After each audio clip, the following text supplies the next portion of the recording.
दोस्तों, आपका फिर से स्वागत है। आज हम इस वीडियो के माध्यम से महाभारत में नैतिक और धार्मिक शिक्षा के बारे में चर्चा करेंगे। दोस्तों, अगर आप इसके बारे में जानना चाहते हैं तो आपसे अनुरोध है कि वीडियो को अंत तक देखें ताकि आपको पूरी जानकारी मिल सके, और आप सभी से निवेदन है कि और भी वीडियो देखने के लिए चैनल को सब्सक्राइब करें। तो दोस्तों, चलिए जानते हैं महाभारत में नैतिक और धार्मिक शिक्षा।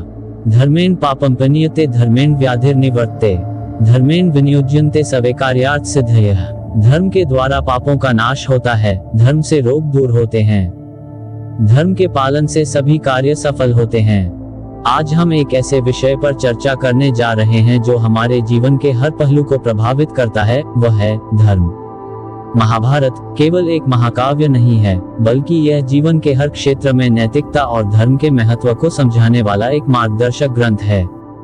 इसमें हमें धर्म और अधर्म के बीच के संघर्ष की कहानियों के माध्यम से जीवन के गूढ़ सत्य समझाए गए हैं। तो चलिए इस अद्वितीय ग्रंथ के माध्यम से हम जीवन में नैतिक और धार्मिक शिक्षा की गहराइयों में उतरते हैं। धर्म और अधर्म की परिभाषा। महाभारत में सबसे पहले हमें धर्म और अधर्म की परिभाषा को समझना आवश्यक है। धर्म क्या है और अधर्म क्या है? धर्म का पालन एक व्यक्ति के कर्तव्यों का पालन है, जो न केवल उसके व्यक्तिगत जीवन को सुधारता है बल्कि समाज को भी दिशा देता है। वहीं अधर्म धर्म के विपरीत होता है, जो समाज और व्यक्ति दोनों को विनाश की ओर ले जाता है। महाभारत में इस संघर्ष को विभिन्न पात्रों और घटनाओं के माध्यम से दिखाया गया है। भीष्म पितामह, जब उन्होंने द्रौपदी के चीरहरण के समय कौरवों के पक्ष में मौन धारण किया। उनका धर्म एक योद्धा और कौरवों के गुरु होने के नाते उनकी रक्षा करना था, लेकिन इस घटना ने ये सिद्ध किया कि धर्म का पालन करते हुए भी अधर्म के साथ खड़े रहना भी अधर्म है। द्रौपदी का चीरहरण भी एक महत्वपूर्ण घटना है जो धर्म और अधर्म के बीच के संघर्ष को स्पष्ट करती है। युधिष्ठिर ने धर्म के नाम पर जुए के खेल में अपना सब कुछ हारने के बाद यहाँ तक कि अपनी पत्नी को भी दांव पर लगा दिया। ये बताता है कि धर्म का पालन करते समय विवेक का होना आवश्यक है, अन्यथा धर्म का पालन भी अधर्म बन सकता है। महाभारत हमें सिखाता है कि धर्म का पालन करना केवल कर्मों का निर्वाह करना नहीं है, बल्कि वह नैतिकता के साथ जुड़ा होना चाहिए। अधर्म का मार्ग चुनने वाले अंततः विनाश को प्राप्त होते हैं, जैसे दुर्योधन और कौरवों का पतन। युधिष्ठिर का धर्म पालन और उसके परिणाम। युधिष्ठिर को धर्मराज कहा गया है और इसके पीछे कारण है उनका सत्यनिष्ठा और धर्म के प्रति अटल विश्वास। जब जुए के खेल में उन्होंने अपना सब कुछ खो दिया तो यह उनके धर्म का पालन था, लेकिन क्या वह सही था?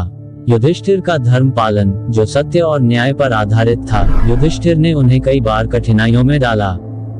जुए के खेल के समय उनके निर्णय ने उनके पूरे परिवार को संकट में डाल दिया। हालांकि वह धर्म का पालन कर रहे थे, लेकिन इस समय उनके निर्णय ने उन्हें और उनके परिवार को कष्ट दिया। महाभारत ये दर्शाता है कि धर्म का पालन करते हुए विवेकशीलता और समझदारी से काम लेना भी उतना ही महत्वपूर्ण है। युधिष्ठिर का जीवन हमें ये शिक्षा देता है कि धर्म का पालन करते समय हमें अपने निर्णयों पर विचार करना चाहिए और उसके परिणामों को समझना चाहिए। युधिष्ठिर ने जीवन भर धर्म का पालन किया, लेकिन कई बार उनके निर्णयों ने उन्हें और उनके परिवार को दुख और पीड़ा दी।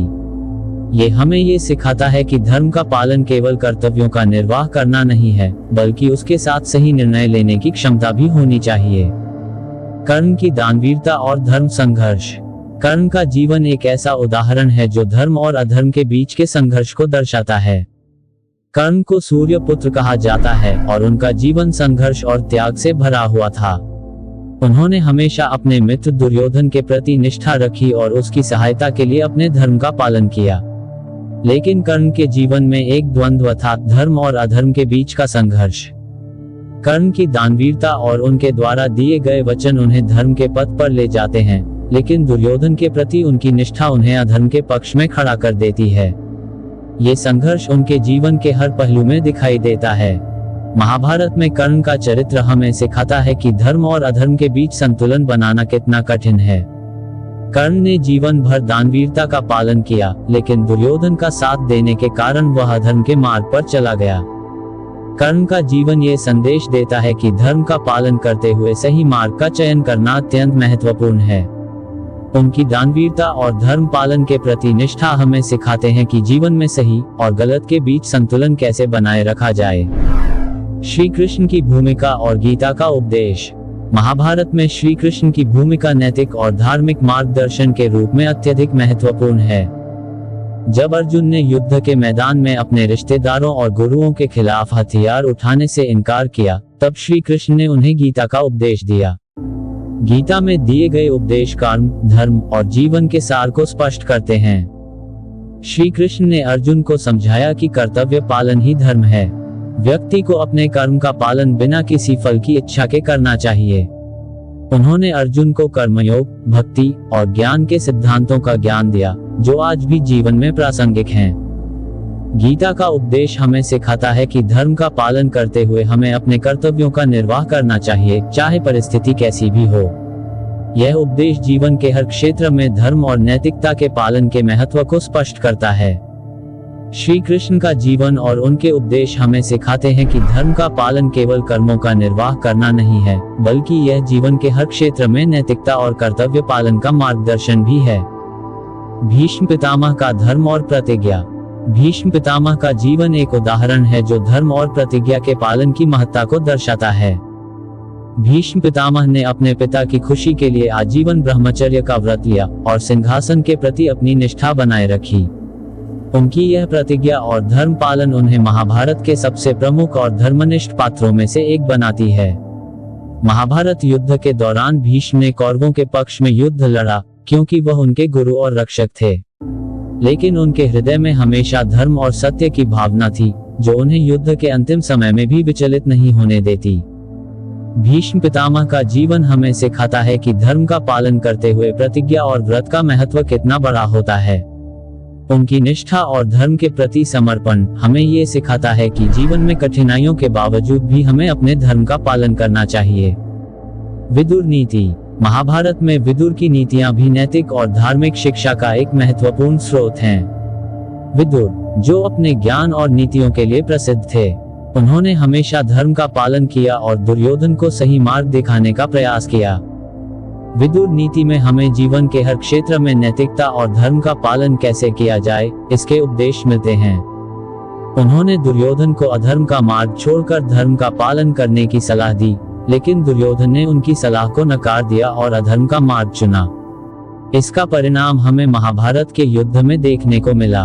विदुर की नीतियां हमें ये सिखाती हैं कि जीवन में हमेशा सत्य और धर्म का पालन करना चाहिए, चाहे परिस्थितियां कैसी भी हों। उनका जीवन और उनके उपदेश हमें ये समझाते हैं कि धर्म का मार्ग ही सबसे श्रेष्ठ मार्ग है, जो हमें सही दिशा में ले जाता है। महाभारत में वर्णित घटनाएं, पात्र और उनकी कहानियां हमें जीवन में नैतिक और धार्मिक शिक्षा का महत्वपूर्ण पाठ पढ़ाती हैं।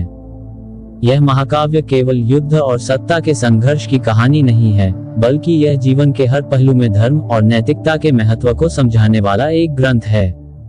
महाभारत से हमें सीखने को मिलता है कि जीवन में धर्म का पालन कैसे किया जाए, सही और गलत के बीच अंतर कैसे समझा जाए और अपने कर्तव्यों का निर्वाह कैसे किया जाए। महाभारत में धर्म की शिक्षाएं हमें ये समझने में मदद करती हैं कि जीवन में सही मार्ग का चयन करना कितना महत्वपूर्ण है। चाहे वह युधिष्ठिर का धर्म पालन हो, कर्ण का संघर्ष हो या श्री कृष्ण का गीता उपदेश हो, हर घटना हमें जीवन के गूढ़ सत्य की ओर ले जाती है। आज के समय में भी महाभारत से मिली यह शिक्षाएं हमारे जीवन में उतनी ही प्रासंगिक हैं। हमें अपने जीवन में धर्म और नैतिकता का पालन करना चाहिए और महाभारत के इन संदेशों को अपने जीवन में आत्मसात करना चाहिए। धर्म का पालन ही विजय की ओर ले जाता है, जैसा कि महाभारत में कहा गया है, यतो धर्मस्ततो जयः। जहां धर्म है वहीं विजय है। दोस्तों, कमेंट के माध्यम से बताएं आपको यह वीडियो कैसा लगा। अगर आपको यह वीडियो पसंद आया तो लाइक करें, शेयर करें। आप सभी से निवेदन है कि और भी वीडियो देखने के लिए चैनल को सब्सक्राइब करें। आपका बहुत बहुत धन्यवाद। जय हिंद, जय भारत।